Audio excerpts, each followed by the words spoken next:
이미 하반기가 들어섰지만 하반기부터 달라지는 부동산 규제 탑3에 대해서 현직 세무사님께서 고른 게 있습니다.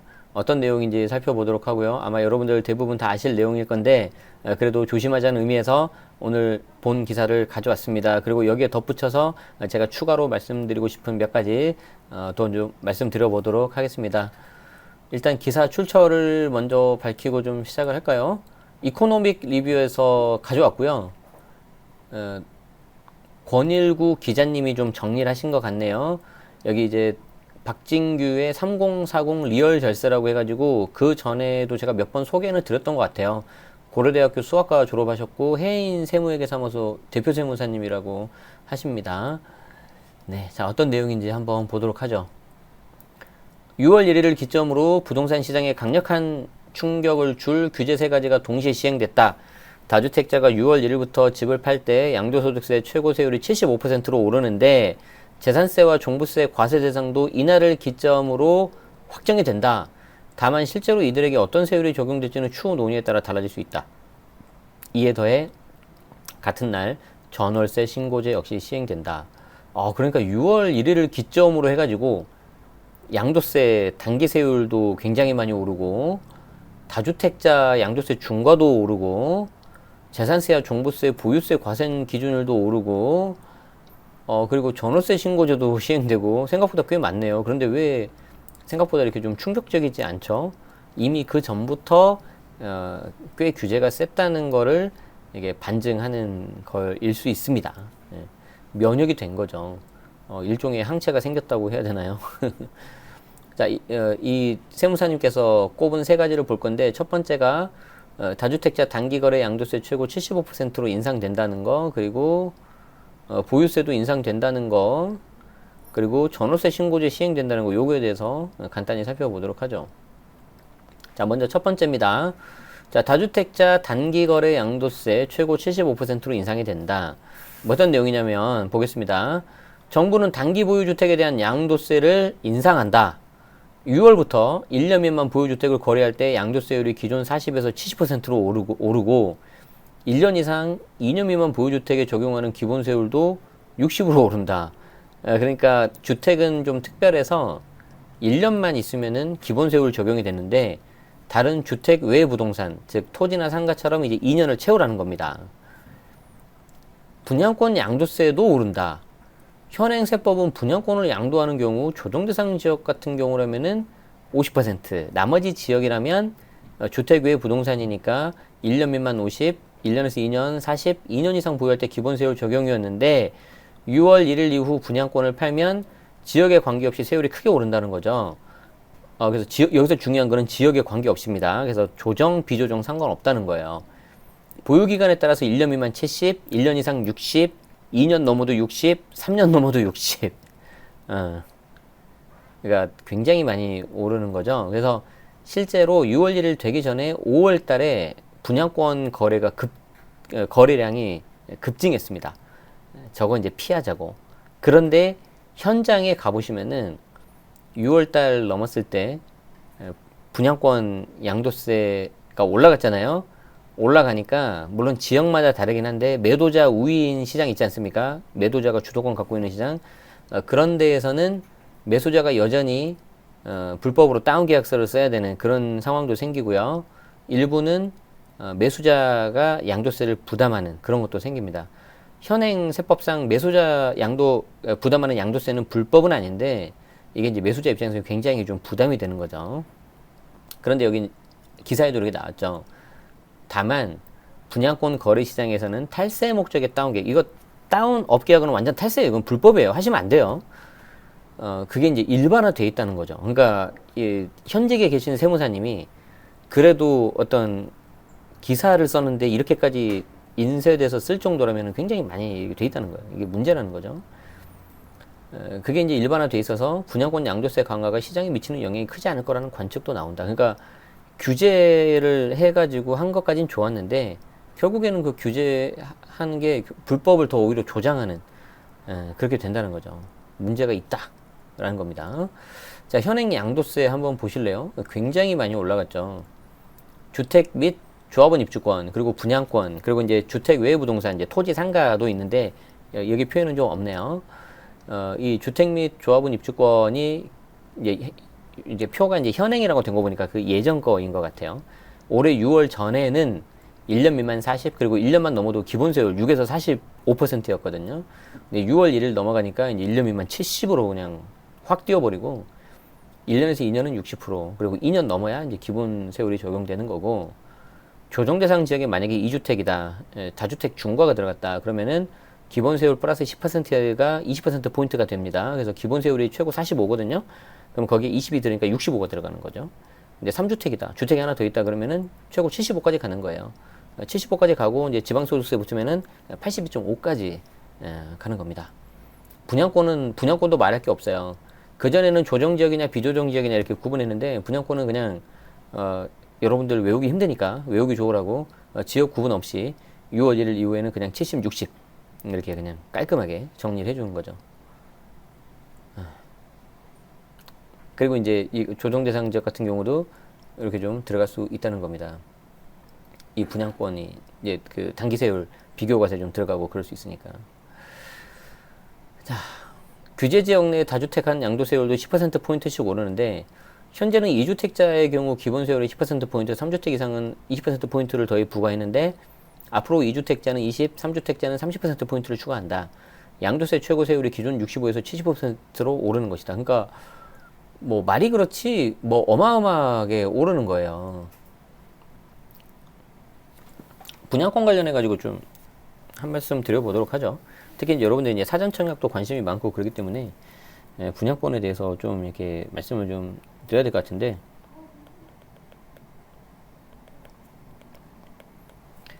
이제 여러분들이 만약에 분양권을 이렇게 취득을 했을 때, 이제 나중에 이제 주택으로 등기를 하지 않습니까? 즉, 입주를 하잖아요. 뭐, 다 아시는 내용인데, 가끔 가다가 여러분들이 좀 이렇게 헷갈리시더라고요. 이 두 개 기간을 구분을 좀 하셔야 돼요. 분양권 상태에서 기간이 있고요. 1번이고요. 이거는 이제 주택으로서의 기간 2번이거든요. 그래서 이제는 6월 1일 이후 양도라면, 이때 중요한 건 양도죠, 양도죠. 취득일 상관없이 올해 2020년 6월 달을 넘었다, 2021년 6월 달을 넘었다 그러면은 분양권은 그냥 70% 또는 60% 양도세율이 적용된다는 거예요. 지역 불문하고. 자, 그러면 이제 여러분들이 어떻게 되겠어요? 이 70하고 60%를 피하기 위해서 할 수 있는 방법은 등기를 치거나, 아니면은 이거를 이제 불법으로 다운을 쓰는 겁니다. 이제 불법은 하지 마시고요. 아니면 이제 그걸 할 수 있는 방법이 이제 이거를 본인이 내야 될 양도세를 매수자한테 부담시키는 방법이 있겠죠. 그건 할 수 있어요. 그런데 그렇게 하면은 여러분들도 양도가에 대해서 그만큼 더해서 신고를 하셔야 돼요. 어쨌든 그거는 이제 나중에 신고할 때 세무사님 통해서 하시고. 자, 그러면은 나는 뭐 매수자 부담 양도세도 나는 잘 모르겠고 불법 다운 계약서 이런 건 쓰기 싫고, 그럼 이제 등기 칠 거잖아요. 가끔 가다가 이걸 헷갈리시는 분이 있어요. 등기 치면은 다시 여기서부터 플러스 1일이 되는 거거든요. 새롭게 카운트가 되거든요. 근데 기존에 있던 기간하고 막 더하려고 해요. 이거를. 이거 아니에요. 그래서 여기서부터 다시 플러스 1이기 때문에 이때 1년 미만이면은 70%또 나오는 거예요, 이게. 양도세가. 그리고 2년이 안 되면은 60이 나오는 거고요. 이거 다들 아시죠? 그런데 이제 우리 또 모르시는 분, 가끔 헷갈리시는 분 계실까봐 좀 미리 말씀을 드립니다. 아시겠죠? 자, 2번. 다주택자는 보유세도 올라간다. 6월부터 종부세와 재산세도 오른다. 자, 요거 2번은 공동명의 관련해가지고 좀 설명을 드릴게요. 자, 6월부터 종부세와 재산세도 오른다. 종부세는 올해부터 일반 세율이 기존 0.5, 2.7에서 0.6, 3.0으로 오르고요. 조정지역 2주택 또는 3주택자.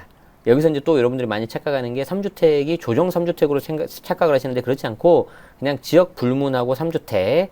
그래서 비조정 지역, 규제 지역도 아닌 곳에서 내가 얼마 되지도 않은 거 세 채 가지고 있으면은 중과세율 적용 받습니다. 종부세. 그래서 이제 말들이 많죠. 똘똘한 강남에 한 채 있는 거보다 여기 비규제적인 세채했는데 오히려 종부세가 더 나온 경우도 있다. 막 그런 말이 나올 수가 있는 거죠. 어쨌든 조정지역 2주택자나 지역 상관없이 3주택자 이상에 적용되는 세율은 0.6, 3.2에서 1.2, 6.0으로 인상된다. 어마어마합니다. 법인은 6% 단일 세율. 법인은 3%하고 6% 아닌가? 3%는 이게 여기 2주택자나 3주택자는 6%, 요 외 뭐 1주택이나 뭐 비규제 2주택은 3% 이렇게 됩니다. 세율 인상으로 강남권의 아파트 두 채를 보유한 다주택자는 집을 보유했다는 이유만으로 1억 원에 육박하는 세금을 부담해야 할 수 있다. 오 마이 갓. 엄청난 거죠. 이제 요게 이제 세율만 이렇게 나와 있는데 2020년 뭐 3주택 이상이거나 조정지역 2주택 같은 경우에는 0.6에서 3.2인데 2021년은 1점에서 6.0 뭐 어쩌라고 이렇게 나올 수 있어요. 와닿지 않죠. 그런데 예를 들어서 공시가 10억이 넘는 거, 그러니까 시세로는 한 15억 정도, 20억 가까이 되는 거, 뭐 마포의 뭐 마레프, 그리고 잠실의 뭐 엘스나 리센츠 이런 거를 두 채를 가지고 있다. 그래 보면은 보유세가 한 몇 천만 원 나옵니다. 한 4, 5천만 원 이렇게 나옵니다. 이제 그런 경우에는 단독 명의가 나올 수 있어요. 자, A가 마레프고요. 마포, 레미안, 푸르죠. B가 리센츠. 케이스가 두 개가 있어요. 이거 두 개 더하면 공시가격이 한 20억 넘어요. 이게. 자, 그럼 이게 케이스가 두 개가 있는데 남편 단독 명의로 A가 있고요. 아내 단독으로 B가 있습니다. 이러면은 그래도 종부세가 좀 적어요. 한 1,000만 원 나오려나? 그래도 그것도 많죠. 그런데 이게 케이스 2로 가면서요. 그냥 부부 공동으로 하는 거예요. 이게 A, B가. 그러면 남편도 A 0.5, B 0.5니까 두 채거든요. 종부세 기준으로. 그럼 종부세 기준으로 두 채니까 아까 우리 봤었던 1.2에서 6.0% 요거 적용이 되잖아요. 그래서 이게 한 몇 천만 원 나와버려요. 아내도 마찬가지고 똑같이. 그러면 이분들이 뭐 잠깐 있다 팔 거면 상관이 없는데 몇 년 가지고 있으면은 그게 모아지면 한 몇 억 돼버려요. 한 2억, 3억 이런 식으로. 그러면 부부 공동 명의로 했을 때 양도세가 좀 줄어드는데 이때 금액이 1번 그리고 종부세 이렇게 늘어나는 금액이 2번 당연히 1번보다 2번 금액이 클 가능성이 높거든요. 이러면은 단독으로 가야 되는 거죠. 그런데 이제 이런 케이스가 많이 있겠습니까? 많이 없겠죠. 그래서 일반적인 케이스라면 그냥 공동명의 하시면 되는데 이게 좀 고가주택을 두 채 이상 갖고 계신 분들은 특히 조정대상 지역 같은 경우에 고가주택은 대부분 다 조정대상 지역일 테니까 그때는 좀 문제가 생기겠죠. 정부는 강화된 세제가 본격 시행되는 6월 1일 이전까지 다주택자 매물이 상당수 나오면서 부동산 시장 안정을 기대했지만 이런 기대는 빗나갔다. 다주택자는 자녀에게 증여하거나 정권이 바뀌면 규제가 바뀔 거라고 생각하면서 버티게 들어간 경우가 많다. 다만 정부가 다주택자 종부세 재산세를 큰 폭으로 올린 상황에서 올 하반기 세금 폭탄이 현실화되면 매물이 추가로 나올 가능성도 있다.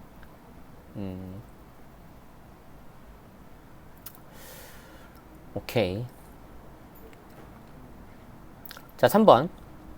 보증금 6천만 원 초과는 전월세 신고제 시행. 자, 지난 6월 1일부터 전월세 신고제 이제 임대차 신고제라고 이름이 바뀌었죠. 뭐 전월세란 말이 좀 뭐 싫었을까? 뭐 임대차 신고제로 이름 바꿨는데 전월세 급등 주범으로 꼽히는 임대차 3법이 완결판이다. 라고 여기 그 기사 쓰신 세무사님이 말씀하시네요. Totally, definitely 동의합니다. 보증금이 6천만 원을 초과하거나 월세가 30만 원 넘는 주택 임대차 계약은 모두 임대인이나 임차인이 계약일로부터 30일 내에 지자체에 거래 내용을 신고해야 한다. 반전세의 경우 보증금이나 월세 중 하나라도 이 기준을 초과하면 신고 대상이 된다. 그러니까 5월 조건이라는 거죠. 5월 엔드 조건이 아니라, 그래서 6천만 원이 보증금 넘거나 또는 월세가 30만 원 넘거나 둘 중에 하나라도 만족을 하면은 신고해야 된다는 거죠. 갱신 계약을 할 경우에는 종전 임대료와 계약갱신 청구권 행사 여부도 신고해야 된다. 그나마 다행이죠. 이게 이제 작년 시행 초기에 이게 없어가지고 굉장히 많은 혼란이 있었잖아요. 전월세 신고제가 시행되면 계약 금액과 기간, 신규 갱신 계약 여부, 기존 계약 대비 임대료 증가액 등을 파악할 수 있어서 시장 정보가 보다 투명하게 공개될 전망이고, 요 자료를 쓰는 순간 과세 포착하기는 매우 쉬워집니다. 물론 안 쓴다고 말은 하는데 그 안 쓴다고 말하는 것 자체가 저는 되게 더 이상한 것 같아요. 누가 물어봤어요? 왜 그렇게 먼저 말을 하지? 만약 신고하지 않으면 미신고 기간과 계약 금액에 비례해서 4만 원에서 100만 원까지 과태료를 차등 부과하는데 내년부터 적용이 되는 거죠. 그래서 1년 정도는 유예 기간이 있다. 그 말이 이제 여기 들어가 있고요. 정부는 이 정책으로 임대차 시장이 투명해지고 임차인 보호 기능이 강화되는 계기가 될 것이라고 주장한다. 반면 신고제로 전월세 수입이 노출된 집주인들이 전월세를 올려서 세입자에게 부담을 전가하고 결과적으로 임대료가 오를 거라는 주장도 있다.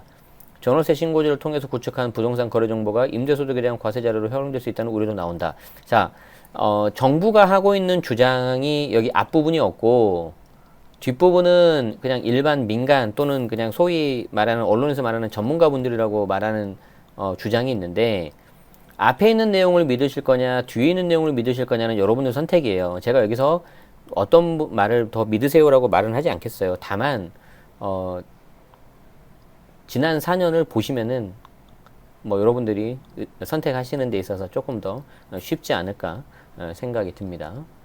자, 요렇게 말씀을 드리는데 아주 좀 그 탑3라고 해가지고 이렇게 좀 꼽으셨어요. 여기 세무사님이 또 탑3 꼽았으니까 저도 한번 꼽아볼까요? 저는 이제 세무사는 아니지만 주택임대사업자 제네시스 박이 꼽은 탑3 탑3 꼭 3개를 꼽아야 되나? 이건 잘 모르겠어요.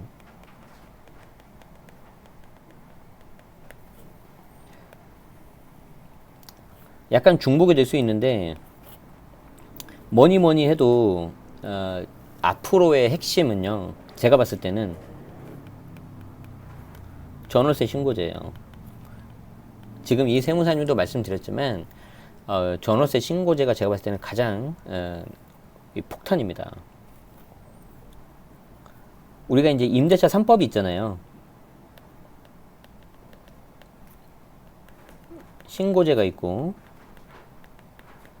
청구권 있고 5% 상한이 있는데, 결국에는 이런 것들을 다 서포트하기 위한 것들은 이 신고가 제대로 잘 돼야 되거든요. 그러면 이렇게 되면 되게 투명하게 이게 다 되는 거예요. 다 들여다볼 수 있다는 거죠. 이것만 데이터만 들어오면 어떤 정부든지 뭐 지금 여당이든 야당이든 그냥 다 하고 싶은 대로 다 할 수 있을 겁니다. 자, 저는 이게 하나가 있다고 생각을 하고요. 두 번째는 보증보험. 보증보험은 제가 굉장히 할 말이 많아요. 이거는 사실 임대사업자가 아니신 분들은 별로 잘 모르고 관심도 없으실 건데, 이게 정말 얼마나 이게 좀 준비가 안 된 상태에서 지금 도입을 한 거냐면, 첫 번째 드리고 싶은 말씀은 이게 안 지켰을 때 형사처벌이 가능하다고 처음에 했는데, 지금 형사처벌을 과태료로 지금 바꾸고 있죠. 건당 3천만원 이내로. 근데 왜 과태료로 바꾸느냐? 지자체가 형사처벌하려면 고소를 하거나 뭐 해야 되는데 그게 되게 힘든가 봐요. 그래서 그게 힘드니까 과태료로 바꿨다는 말이 있는데, 충분히 좀 그럴 수 있다고 생각을 하고, 두 번째는 주택가격하고 보증금, 이 보증금 등하고 주택가격 해가지고 이렇게 비율을 정해가지고 이 비율에 따라서 여기 이제 60% 미만이면은 제외, 60에서 100이면은 가입. 근데 100이 넘어버리면 이때는 아예 가입 자체가 안 되거든요. 문제는 이 가입 자체가 안 되면은 형사처벌이었었던 거예요. 그러니까 말이 안 된다. 그러니까 이제 과태료 이렇게 바꾼 거죠. 그러면서 이제 현재 지자체와 뭐 SGI라든가 허그 같은 그런 보증보험공사에서는 뭐라고 말을 하냐면 보증금을 낮추세요. 월세로 바꾸세요. 요 말을 하고 있다는 거죠. 그러면 어떻게 됩니까? 그렇지 않아도 전세 가격이 많이 오르고 있는데 전세는 더 오르겠죠. 전세가 더 오르고 월세가 더 이제 많아질 거예요. 월세가 많아지면 과세 당국 입장에서는 전세보다는 월세 파악하기가 훨씬 쉽거든요. 그럼 요게 요렇게 전월세 신고제하고 또 맞물려요. 그래서 훨씬 더 이게 파악하기 용이해져요. 저는 그렇게 생각을 하고 있습니다. 그리고 마지막 세 번째는 취득세, 양도세 같은 거래 비용이 올라가기 때문에 거래 자체가 안 돼요. 이게 계속 이게 고인물 이렇게 썩을 거예요. 그리고 시장이 굉장히 그 비정상적으로 갈 거예요. 일부만 거래가 되는데 그게 막 신고가에 접근하거나 신고가가 돼버리면은 그게 약간 평균으로 돼서 그걸 바탕으로 어떻게 됩니까? 공시가격을 올리겠죠. 그럼 이 공시가격 오르면은 당연히 보유세 오를 거 아니에요. 그러니까 그냥 꼼짝없이 그냥 갇힌 상태에서 팔지도 못한 상태에서 그냥 세부담이 늘어날 수밖에 없는 그런 거겠죠. 제가 꼽은 건 이거예요. 그래서 이게 폭탄 제가 봤을 때. 이것만 잘 하면은 뭐든지 다 할 수 있어요. 어떤 정보든. 그리고 이거는 취지는 좋은데 좀 너무 말이 많아요. 왜 실제 사용하는 사람이 안 하고 이제 앞으로 제주도에 가면 렌트카를 탈 때 렌트카 회사가 보험을 가입하면 좋겠어요. 내가 내는 게 아니라. 그리고 이 취득세는 뭐 그럴 수 있다 치지만 이게 1% 내던 게 잘못하면 12% 가기 때문에 너무 과하거든요. 그리고 이제 양도세는 75%는 제가 진짜 보지도 못하는 세율이에요. 전 세계 어느 나라를 다 뒤져도 75%는 없을 것 같아요. 자, 어쨌든 제가 생각한 것까지 좀 한번 말씀을 드렸습니다. 네. 어떠셨습니까? 여러분들이 꼽은 부동산 규제 탑3는 뭡니까? 댓글로 남겨주시면 감사하겠습니다. 그리고 제 뇌피셜 하나만 더 말씀드릴까요? 지난번 보도자료 그 담화문을 보니까 안타깝게도 이제 정부가 뭐 이런 표현이 좀 그렇긴 하지만 카드는 다 쓴 것 같아요. 더 이상 이제 뭐 할 게 없는 것 같은데 설령 규제라든가 뭔가 다른 대책이 나온다 하더라도 제가 장담하는데 절대 안 건드리는 게 하나 있을 겁니다. 그게 뭔지 아세요? 절대 건드리지 않을 게 하나 있어요. 그건 바로 공시가격 현실화 로드맵. 공시가격 현실화 로드맵. 작년 11월 달에 나왔죠. 모든 주택의 공시가격을 시세 대비 90%로 맞춘다고 한 거 있잖아요. 공동주택 같은 경우에는 2030년까지, 그리고 단독주택 같은 경우에는 2035년까지 절대 그건 안 바꿀 겁니다. 왜냐하면 그게 정말 정부 입장에서는 아주 그 보유세라든가 아주 연관된 것들이 훨씬 많기 때문에, 그래서 뭐 재산세 특례세율 인하해가지고 조금 약간 낮춰주는 건 있겠지만 근본이 되는 공시가격은 건드리지 않을 거다. 그래서 그런 것들도 여러분들이 좀 같이 보시면서 한번 시장을 바라보시고, 이게 당연히 제 말이 틀릴 수 있습니다. 틀릴 수 있는데 중요한 건 뭐냐면 이게 한번 시장을 보실 때 뭔가 가설을 여러분들이 스스로 세우셔야 돼요. 그래서 이렇게 될 거다. 그래서 그게 맞는지 안 맞는지 쭉 한번 보세요. 트래킹을 해보세요. 하고 처음에는 당연히 많이 틀리겠죠. 저도 그렇고. 근데 그러다 보면서 약간 이게 파인 튜닝이 되는 거예요. 이게 이게 약간 좀 되면서 그러다 보면은 시간이 지나면은 여러분만의 어떤 인사이트가 생기실 거예요. 그런 식으로 좀 이렇게 시장을 같이 보시면서 내가 스스로 세운 가설이 맞는지 틀리는지 한번 보시면서 이렇게 좀 더 중요한 건 그에 따라서 대응을 하시는 그렇게 되면 좋겠습니다. 네. 제가 원래 점심 때 라이브를 많이 하는데 오늘 좀 일이 있어가지고 점심 때 못하고 제가 그래서 이제 오늘 퇴근하려다가 이제 주말이고 그러니까 이제 좀 그래도 여러분들 많이 못 보고 하니까 좀 하기 전에 잠깐 짧게 하려고 했어요. 그래서 라이브 참여하고 싶으신 분들은 구독하시고 알림 설정 해가지고 종 모양 이렇게 수정하시면은 전부 다 알림 가니까 그렇게 하시면 좋고요. 나는 뭐 라이브 내용만 보면 되고 진짜 참여까지는 안 해도 돼. 편하게 보고 싶어 하시는 분들은 여기 멤버십 하시면 좋습니다. 그리고 우리 배지 있는 멤버분들은 7월 31일까지 내일까지인데 기분이 좋거든요. 제가 8월 1일 일요일 밤 12시까지는 열어둘 테니까 빨리 들으세요. 기존에 있었던 멤버십 특강 그리고 7월 달에 한 거는 어차피 8월 달까지 볼 수 있으니까 나중에 보시고 명사초청 특강도 나중에 다 볼 수 있으니까 그건 기한 없으니까 나중에 보시고 절세 노트 다운받는 거는 언제든지 할 수 있으니까 보시고 도대체 저 소리가 뭔 소리인지 모르겠다 그러면 여기 한번 와보시고 그래서 한번 듣고 도움 되시면 계속 저와 함께 절친되시면 좋고 별로다 그러면은 해지하셔도 됩니다. 네, 그러면은 그래도 뭐 12,000원 가지고 전부 싹 다 들으면 한 1,500원 꼴이니까 네, 이렇게 하겠습니다.